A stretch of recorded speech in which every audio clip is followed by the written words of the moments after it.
準備。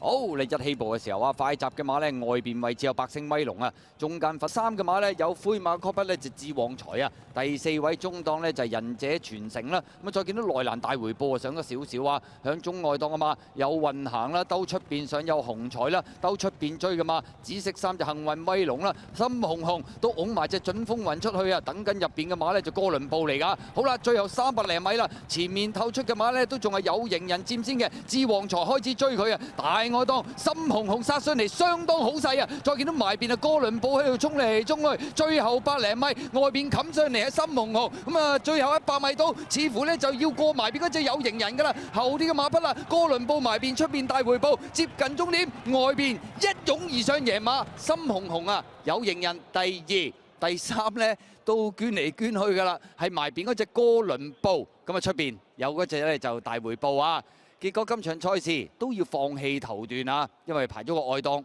加咗磅，但係都冇咗呢隻深紅紅爆發強烈嘅衝刺啊！外邊冚過咗有型人，第3名呢，埋邊哥倫布，出邊呢都係報就大回報。